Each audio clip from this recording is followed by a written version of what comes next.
Hello everyone, Namdi here again, and I've got my friend and co-host Otto with me today. Hello, everyone. Nice to have you here. Otto, quick question for you. Yeah. Should married people go to non-married marriage counselors? So, should married people go to Yeah. marriage counselors that are not married? Yes. Why do you say yes? Counseling is a skill Mhm, that is learned. mhm. So, I mean, if married people have a particular need for counseling in a particular area, they can go to a counselor who is not married. I mean, if the person has a required skill, why can't he offer the service? Why can't they go there? So, why would you rather go to one that is not married other than going to one that is married?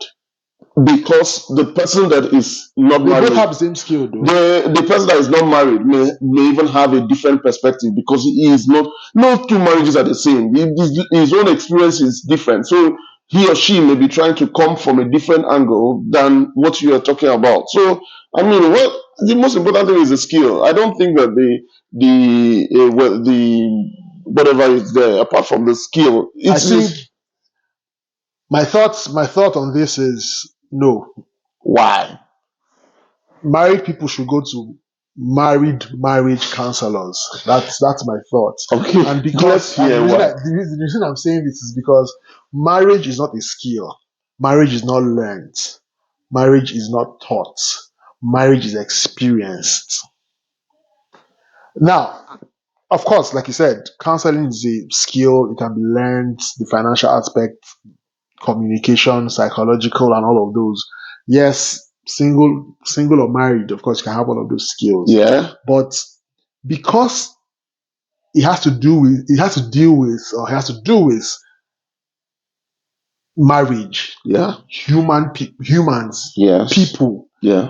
you would rather want to speak to someone Mm-hmm.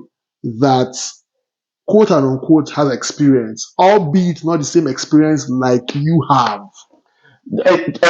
Just taking up on that point, do you agree with me that no two marriages are exactly the same? Of course. So now, what you are saying, you are now using maybe the person that you are going to that is a counselor that is married doesn't even have this experience in this aspect that you are going to meet him or her. It may be, so let's understand that marriage counselors do a lot of holistic Yes, therapy, but clearly. sometimes it may be broken down into different groups. Like you already mentioned, the problem may be communication, the Mhm. problem may be finance, the problem may be even a viewpoint, the problem may even be upbringing, past trauma. Yeah. So any of this can be dealt with as a single person who has the skill and required training. Now, when you talk about lived experience, I even have a very big issue with lived experience because lived experience comes with bias.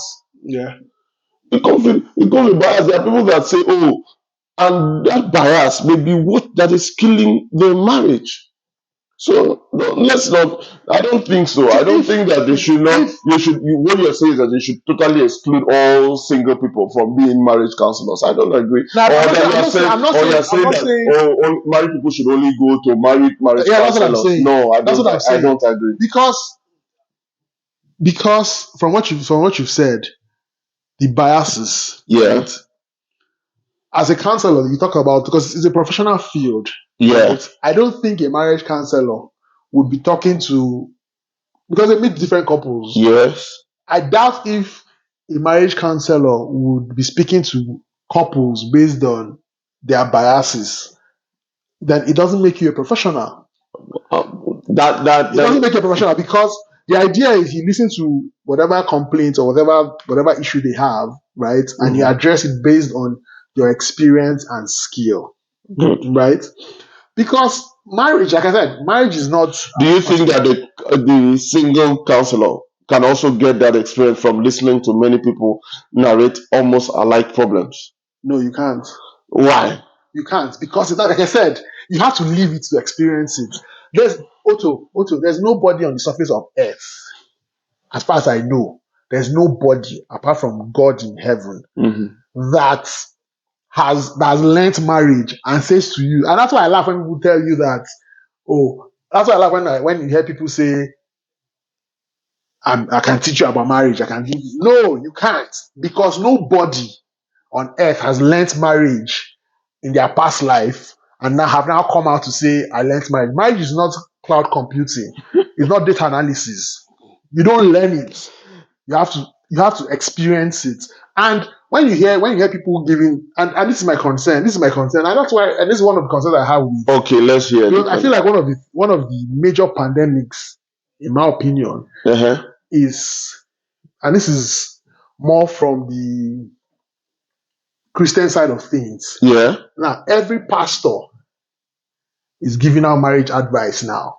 It's more like a marriage counselor, married or not. You hear people say that before I got married, I used to say things about marriage. I used to give people advice on marriage. But when I got married, I realized it was a different ballgame entirely. And because the reason people say that, okay, let me ask, why do you think people say that? People say that because they are, the whole myth about marriage and the fact that, oh, it's a certificate they give you without going to school so that you learn along and things like that. No, I think people say that because you need to experience it. People can say different about marriage.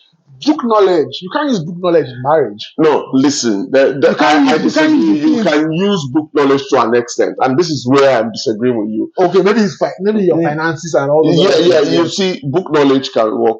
Finances, communication, and then when you're coming to counseling, sometimes you may not know that. But even book knowledge, hold on. You may not even know that what the person is showing up in his marriage is because of past trauma, and the person may not even live up to it. Now, let's for instance, in a home, as people are married, because somebody is going to a counselor, you may not realize that it is past trauma. Things that happened to you as a child, you have not healed completely, you are not sure, and because of that, you are feeling, oh, I'm okay now, I'm an adult, and then you pass it on in your marriage, you are exhibiting the same skill.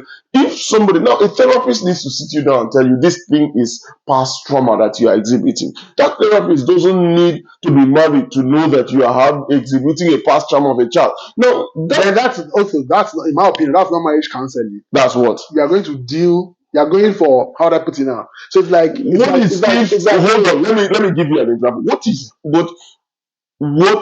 What if it is that past trauma that is causing the distress in the marriage? I have not even realized that I have the past trauma. I'm using myself as an example, just that. And then that is what may be causing the issue in the marriage.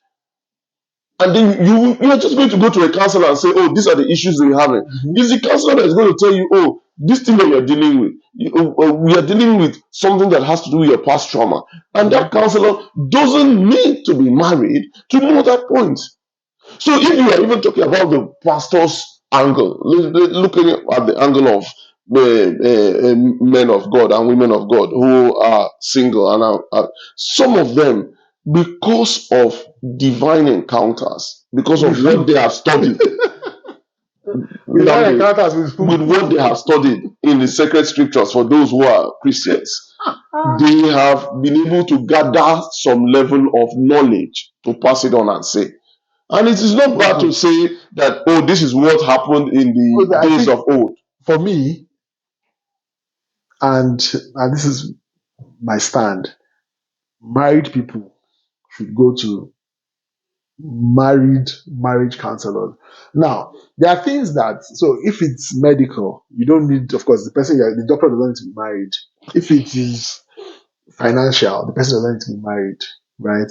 But if you are going to deal with your marriage holistically, in terms of husband, wife, we have decided that we'll go sit with a counselor and talk about whatever it is that we're dealing with, right? Then go to the one that is married. Because you are using that now, your premises, because of the lived experience. And which is very key. But that lived experience may not be the same thing. You can't live the experience. You can't read it from a book. Look. You can't. No. Lived experience may be different couple to couple. I agree, but you can't read from a book. You can't read lived experience. Oh You no, can't read, it's not on oh no, it's not no. on ChatGPT. It's not on YouTube. No. So let me tell you, Namdi, I strongly say, and I say this thing: therapy, counseling, marriage counselor is a skill-based role. It has nothing to do with only experience. And if you and so whether you are single or married, please, if you want to go, look at somebody's skill base. Not because sometimes, look, let me even give you the major point. The single person may be able to take an out of the box opinion. He may have a different view. Now I know that sometimes people say that, so that having that view may give him a whole different perspective to pass on to you in the marriage. Don't get me wrong, I don't have an issue with, as a married person, right? You have maybe a friend that is single, and they are dealing with a certain whatever it is they are dealing with.